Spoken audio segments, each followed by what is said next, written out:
Hi, this is Jordan Henderson, and you're watching Team Kop-ish. Being free back again, ripping LFC till the end, so go on tell a friend. If they rockin' red, they're a 10 champions, we the best, we come again. Kop-ish clean up in every region, elevation in every season. Catch up in all the fast match up in real rap and drifty go on tell them this is that, this is that. This is Kop-ish, this is Kop-ish. Reppin' Liverpool till the end, champions, we the best, come again. This is that, this is Kop-ish, this is Kop-ish. The main free back up in your screen, real ones know this the place to be. This is Kop-ish. Good morning, lovely people. I hope you're well. Welcome back to Team Kopish. My name is Callum. As always, please do smash that like button, subscribe if you're new to the channel as well. On the road to 50,000 subscribers, and would love to have you a part of the journey. On today's show, guys, we are going to be talking about Alisson Becker being out indefinitely. No timescale on the Brazilian's return back to the first team. Also going to be speaking about Florian Wirtz and Alonso apparently having some discussions as well, and a few more other things as well, people. Hope everyone is good. Big up to each and every one of you in the chat. Big up yourself, Josh. I did vlog UFC London. I've got a bunch of editing to do, bunch of interviews I managed to get. I've got a lot of work to do. I've written an article which hopefully should be going out in the next 24 hours on a news publication, which I can't make public until it goes out. Yeah. Busy weekend, as you guys would have known if you follow me on my personal social media. Obviously, me and Matt did the watch along against Brighton, which was far from fun, and then headed straight up to the O2 to cover the UFC as well. So busy weekend. Yesterday did a bunch of work and sorting out the kids and all that. So yeah, man, yeah, back at it though, people. Back talking about Liverpool. Yay. So yeah, gonna speak about it. Oh, Manish. No, Manish. The jersey's right here, bro. Come on now, you know how we do every Monday. Do you know what? Seeing as you're so eager for me to show the jersey, Manish, let's start off with it, guys. On a Monday, you know how this goes. A little bit of shirt association, guys. I'm gonna hold up a football shirt, which I got from OK Jersey. Make sure you check them out. I'm going to be speaking about them more as the show goes on, our sponsor. So I'm going to hold up a jersey, and I'd love you guys to name the first player that comes to mind when you see this jersey. So here we go. This one here. Black and yellow. The Wiz Khalifa kit, I call this one. Adidas from way back in the day. I think this was a 2010-11 kit or 11-12, second or third kit. Who is the first person you think of when you see this kit? For me, if I'm going to be honest, guys, it's Dirk Kuyt. Don't know why, but Dirk Kuyt is the first player I think of when I see that shirt. I think it's a beautiful shirt as well, by the way. I do like the yellow and black there. But yeah, seeing John Joe Shelby. Hey, remember John Joe Shelby, guys?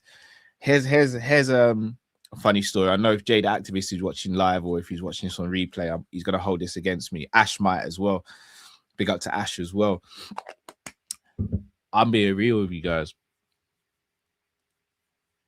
I thought John Joe Shelby was going to have a brighter future than Jordan Henderson at Liverpool. I thought there was no way we keep Jordan Henderson and get rid of John Joe Shelby. How wrong was I?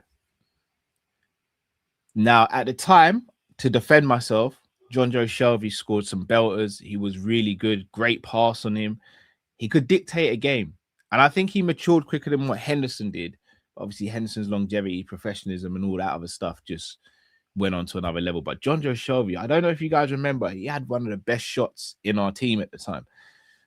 He was really good. I just don't know if he got the necessary backing from a Brendan Rodgers also. But obviously, Henderson, we kept him, and the rest is history. And I'm glad we made that decision. Didn't make the decision that I wanted to make.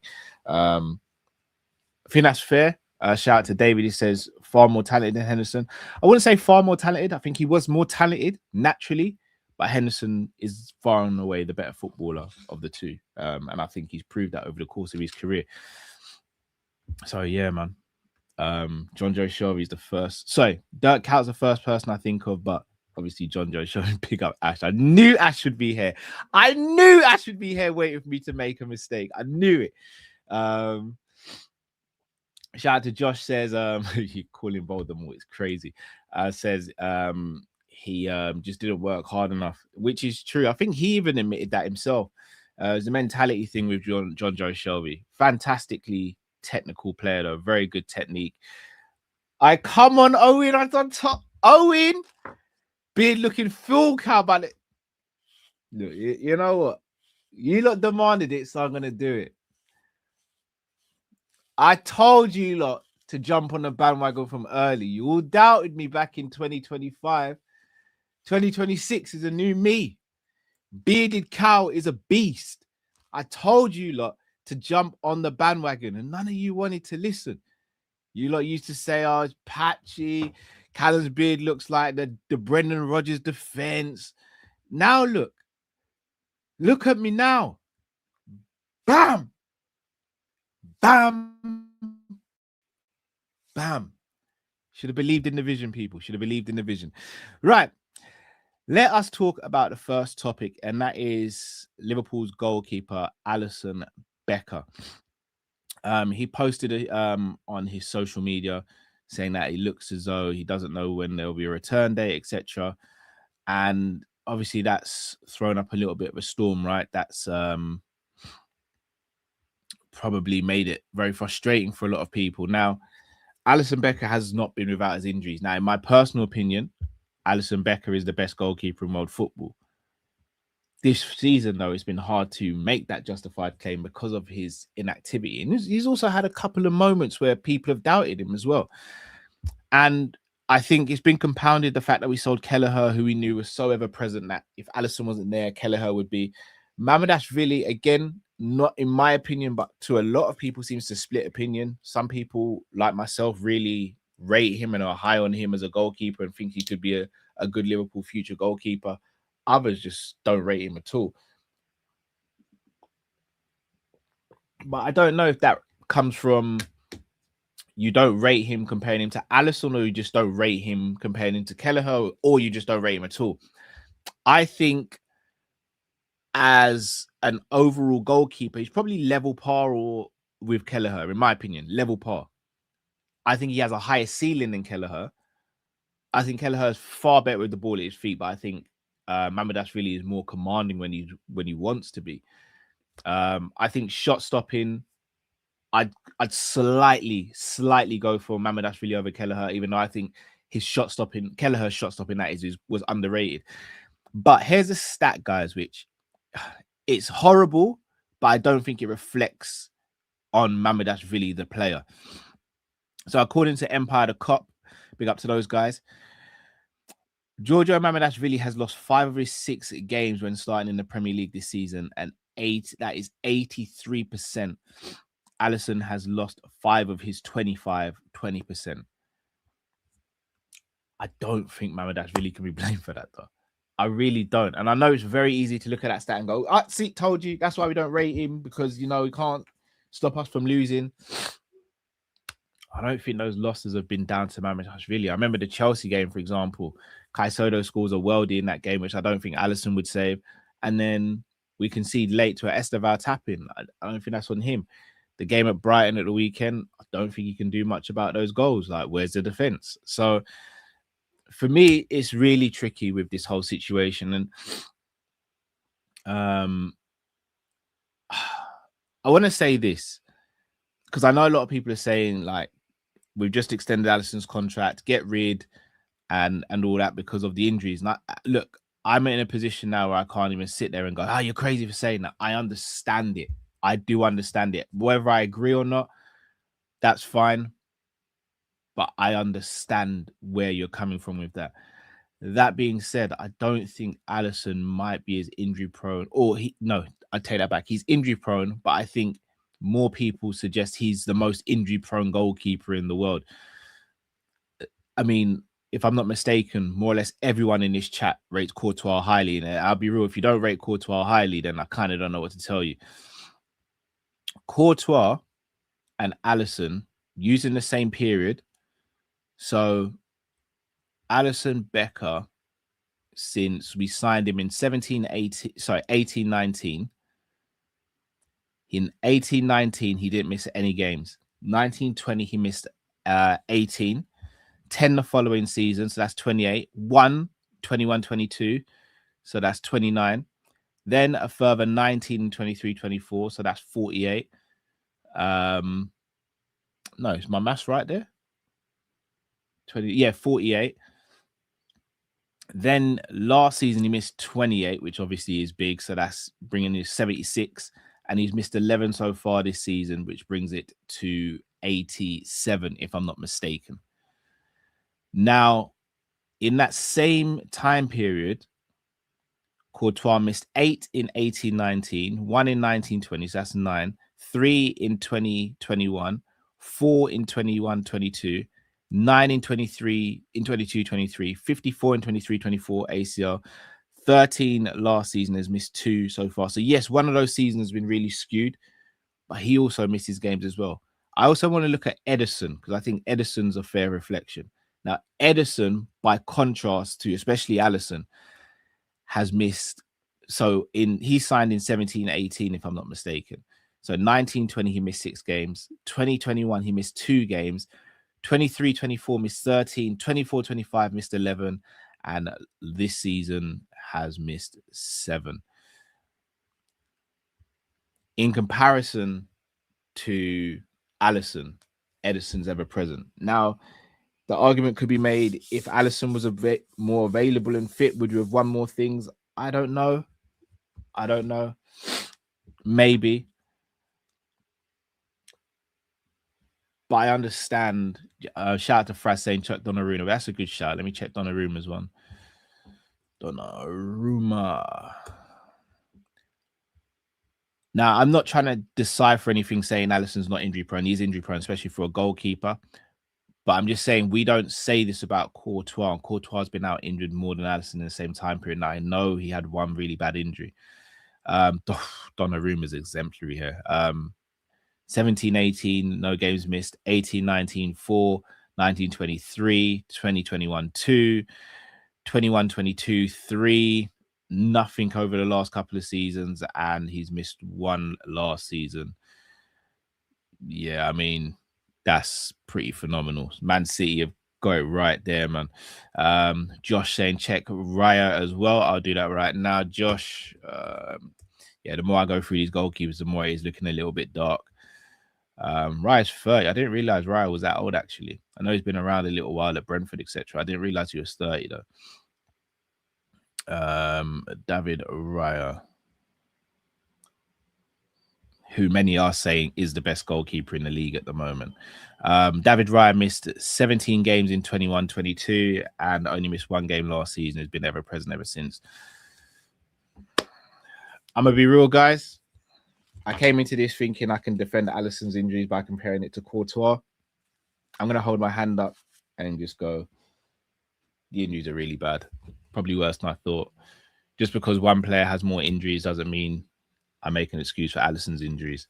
Now, I think the concern for me is that Alisson's been carrying this situation with him for a while now, because as many of you guys have pointed out in watch-alongs, I think Matt has alluded to it quite a few times in watch-alongs as well, and Jamie, he's not even kicking out. It's Virgil who's taking the goal kicks and stuff. That suggests to me there's a muscle situation going on, or you don't even want to risk it, which is even more dangerous. I have to ask, if that's the question and that is the situation, why on earth were we continuing to play him? Wouldn't you give Mamadas really some more opportunities, and wouldn't you actually play him so that Alisson can become fully fit? Not just that, I think earlier on in the season, there's certain points in the season where I think Mamadas really should have been playing more. And again, hindsight is a beautiful thing, but now Mamadas really's kind of come back into the team, and he kind of knows the manager doesn't have faith in him. And that's not a helpful thing for a player in a new team, in a new country, at a new club.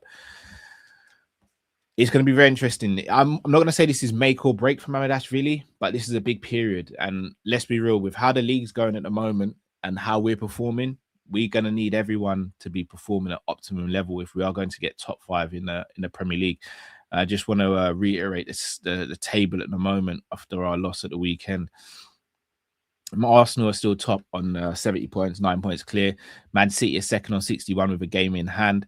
Man United 55 points on 30 after 31 games. Aston Villa 54 points after 31 games. Then we're in fifth on 49 points. Chelsea are sixth on 48. Brentford and Everton are seventh and eighth respectively on 46 points, and then Fulham on 44. Guys, I can't stress this enough, and I'll keep on saying it. If Liverpool don't qualify for the Champions League this season, it's not because of other teams, it's because of us. And that is no disrespect to a Chelsea, no disrespect to a Man United or Villa, especially Villa, who were in the title race up until about a month or a month and a half ago. I kept on saying this when I was having discussions with Drift and Hassam, Tom, Matt. It's not the other teams that's the issue, it's us. I don't trust us. And obviously, guys, you do know, shameless plug, I'm going to be on Hassam's channel at 12 p.m. So make sure you're there for that on just Don Hassam channel. After this one, I'll be over on the Sanderson show speaking about UFC London and a few other topics. So you'll be redirected over there, guys. As I was saying, it's not other teams I worry about as such. It's us I worry about not doing our job. And we haven't done our job enough times this season, and we continue not to do our job at the moment. And it's really bad, guys. Like, it's really, really bad, to the point where I look at us and I go, I don't know where we get the next win. And I could be completely wrong. And this is what happens this season. We go into games and we're like, we're not winning this game. Shout out to Enz. I was speaking to Enz before the Galatasaray game. And he was just like, I don't think we're going through in the Champions League. And I was like, I do, but I understand the reservation. And we go through, we put out a brilliant performance, and the performance is like, everyone's galvanized again. And then it's like, yeah, we can do this against Brighton. And then we play Brighton, and then boom, we lose. Big up to Jamie in the chat. I think I saw Jamie in the chat. Did I see Jamie in the chat, or am I seeing things? There he is. Big up, Jamie. Guys, subscribe to Liverpool chats right now, people. Big up yourself, Jamie. Hope you and the fam are well, brother. Says, I hate our club right now. I hear it, Jay. I hear it. I don't know if I had to use the word hate, but strong dislike. Strong dislike. And I'm going to be honest, guys. I'll probably do a memo video on this. I think Liverpool now have to look at a situation where we have two lists of targets for the summer. You have your list of targets if you qualify for the Champions League, and your list of targets if you don't qualify for the Champions League. I'm going to ask you a genuine question, guys. If Liverpool aren't to qualify for the Champions League, would you prefer us to be in Europa, Conference, or out of Europe, full stop? And then the second question, in fact, I'll do a poll. I'll do a poll in the chat.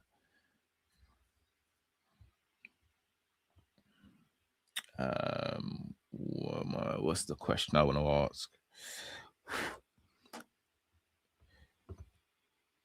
Where does Liverpool finish this season? I'd love you guys to get involved.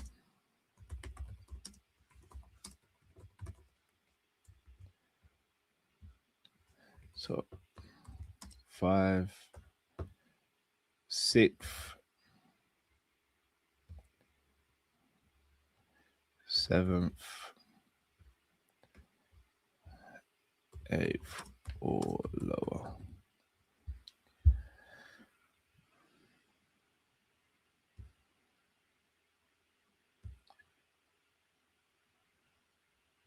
going to start the poll now, guys. So you guys should be able to see that.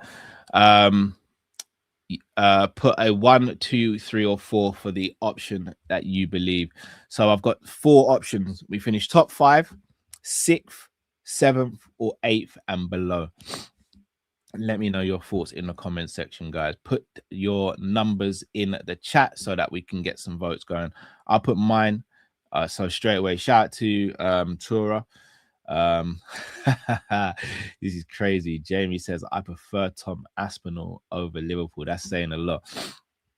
I'm going to leave this poll running in the background, guys, so make sure you get involved. Make sure you get involved. Right, I want to speak on another topic, but before I do, shout out to our sponsors, okjersey.com, people. £15 is all you have to spend to get a jersey like this. Look, this isn't even this season's kit, and I got this from OK Jersey.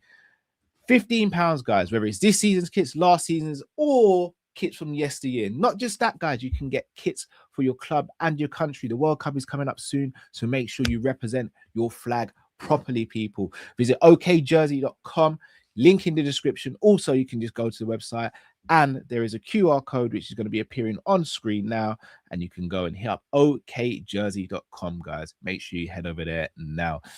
The poll is looking ominous, guys. A lot of you thinking we're going to finish 8th or lower. See, I don't think we'll finish that low. I pray to God we don't finish that low. I just don't think we'll get top 5, guys. I think we finish 6th or 7th. We've already lost 10 games in the Premier League this season, guys. I just want to put that in context. We've won 14, if I'm not mistaken. We've lost 10. And we've drawn 7. That is nothing short of appalling. But let's speak about the next topic, because we can wax lyrical about Liverpool's state of affairs. So, according to reports, Xabi Alonso and his assistant Sebastian Perilla have been asking Florian Wirtz and Jeremy Frimpong about life at Liverpool, and also some stuff about the squad and the state of training, etc. Now, I take these reports with a pinch of salt. I know Jamrock's probably going to be in the comment section being like, how did you find that? Where's the source? Jamrock, I'm not saying I agree with this.